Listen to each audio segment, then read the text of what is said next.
Lead and Feel.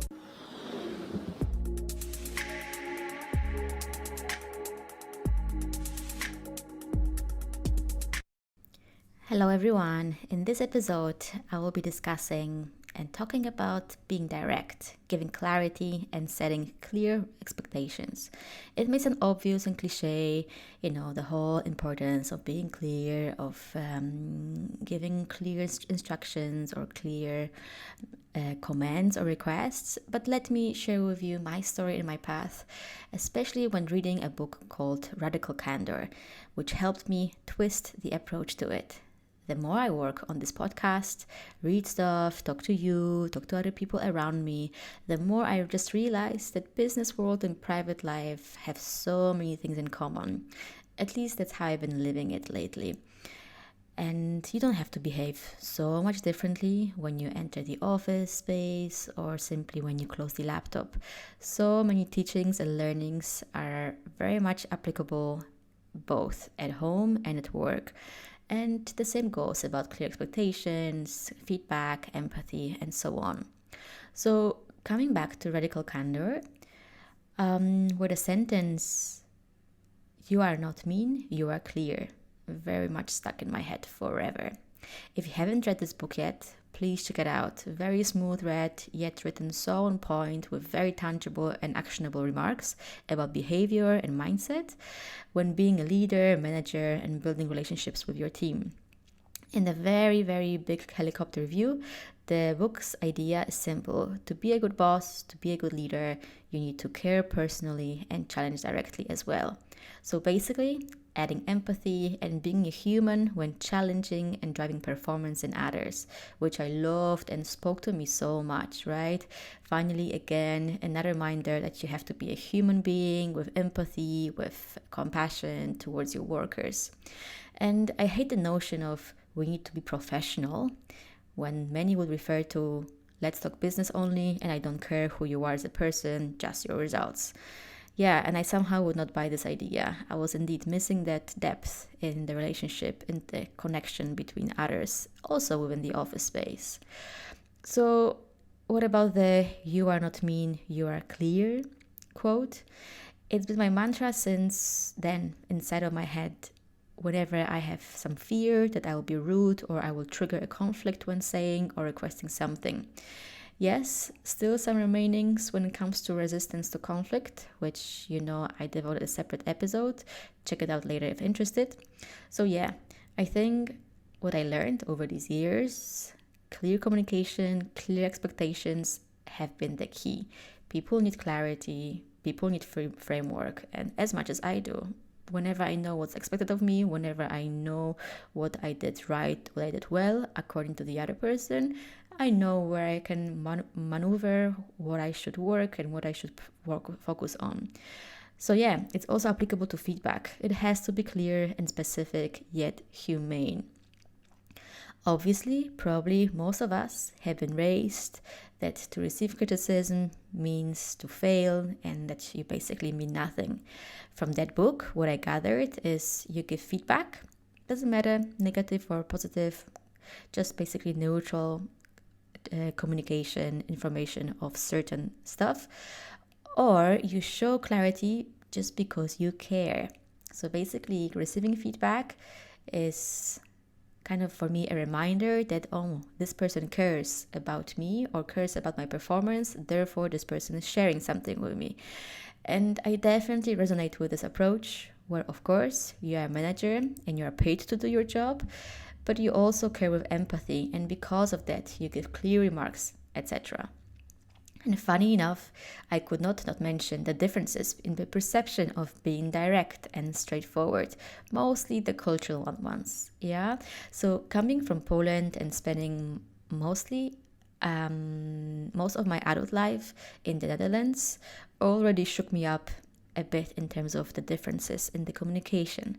Right? Many people complain that the Dutchies are very rude and direct, but I don't always agree. Actually, I very much love the simplicity in the communication, especially at work, when there are no nuances, no between the lines, and no so-called parentheses in the communication with the colleagues. My crush on that directedness became challenged when I started managing people from Spain, Latin America, Turkey, and actually also Poland. I still try to keep my empathy, but oftentimes my team members would mention that they got so offended by their colleagues or their other managers or by me when I would be giving them any feedback. Of course, no one said living in a different culture would be easy, so it was also learning for both of the sides how to give and receive feedback based on your cultural upbringing and based on your cultural background. And I remember my dear colleague Anna, who was very much really passionate and interested in about the topic, where we would discuss whether a leader should adjust her style for each person, or whether each team member would need to get used to the style of the leader. And yeah, sorry Anna, I don't think I have a very specific answer or opinion about it. All I can think of is, again, empathy and authenticity. Just being true to yourself, knowing that we should, or coming from this starting point that we have good intentions. So even though sometimes maybe we suck at communicating, in the end, our intentions mostly not to hurt another person.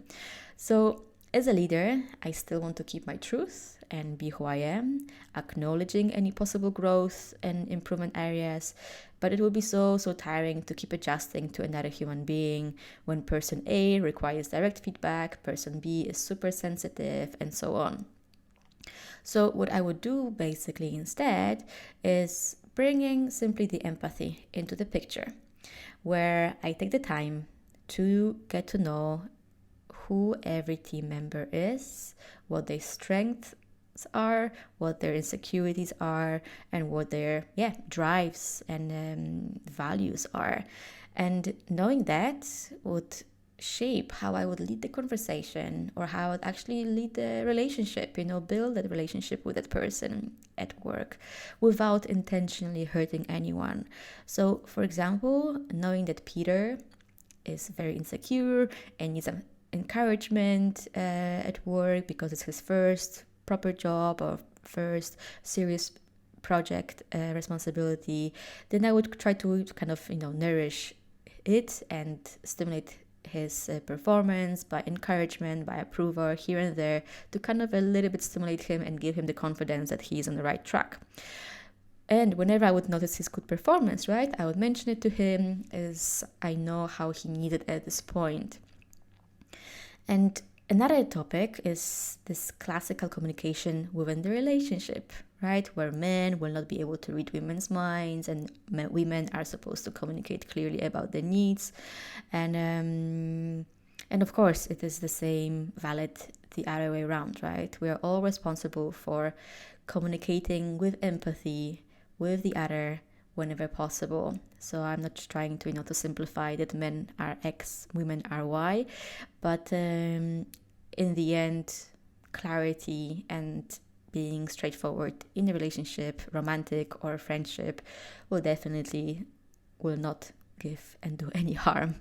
So speaking of feedback and being clear and not mean, I need to bring up another example, this time from my brother. The other time, our relationship got a bit more distant, and after all, I decided to bring it up to him, sharing my perspective and basically asking him to share his, to see where his standpoint was regarding that. And the feedback I received, also about my behavior and what he noticed and what I did or did not, like you could think, oh, he just gave me negative feedback or he criticized me, etc. And let me just go defensive and push back and start kind of, ping-ponging the conversation.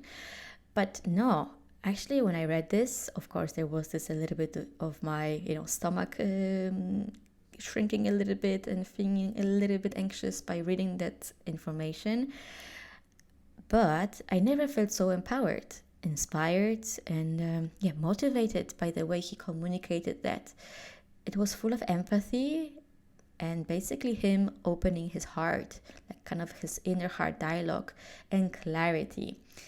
he gave me examples, making sure that they are not seen as blame or anger. Really, really tangible stuff, clear from love, from empathy, and from his genuine heart. That's how I saw it. And this way, this energy that I got from this message really, really, inspired me and impressed me.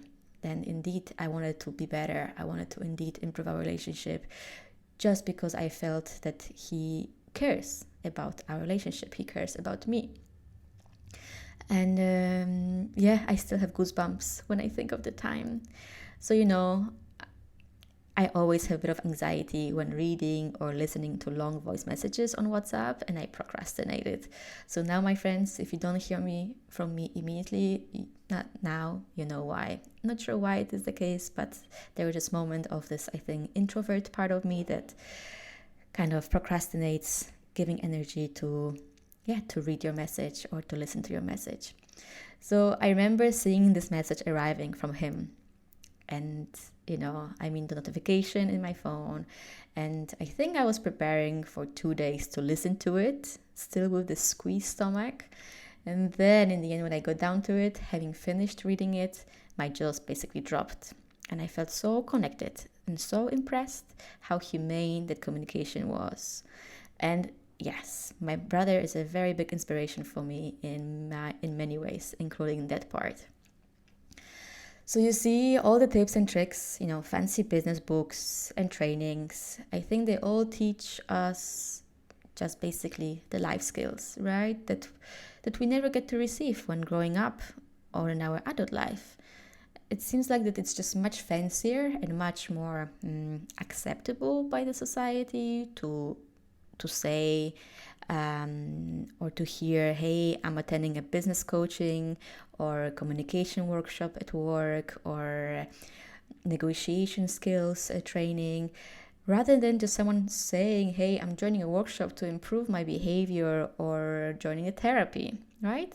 Just think about it, how many times you have been offered or given the opportunity to join workshops, or someone was talking about it. I think most of those times we tend to give this permission, and maybe also we feel less ashamed when we talk about, hey, I'm growing, I'm investing my time for my skills, for my career, for my professional development. But when it comes to, hey, I also want to improve my life, my behavior, my patterns, my traumas, that's not always so obvious to share with everyone. Or sometimes it will be a little bit vulnerable to say it to someone, when drinking a coffee or being in a bar with someone. Anyways, my point was basically that it's just easier to show off our certifications on LinkedIn from the business topics, business workshops, etc., even though actually we can apply all of them in our life. And then we barely say in our LinkedIn profile that we have been through transformative, super deep, super long, and life-changing therapy that absolutely would also benefit our professional life. So I deviated it a little bit, but the essence of my point is that even though your culture taught you to be indirect, read between the lines, or it was seen as rude to ask something directly, I believe it will do us more good if we talk more openly to each other. And even if it's not so easy or it seems scary, I guess just better just to say it, just say it out loud and see what happens. And I think it will help the other person understand you better, connect with you more, and being it in a business environment, or even more importantly, right, in your own private relationships.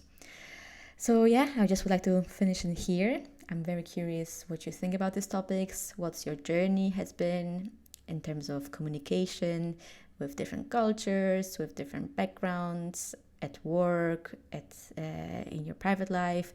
Is your behavior changing? Is your communication different in different spheres? And I'm curious to know about your experiences, obviously, and I hope you enjoyed that episode, and have a wonderful day ahead, and till the next one. Bye bye.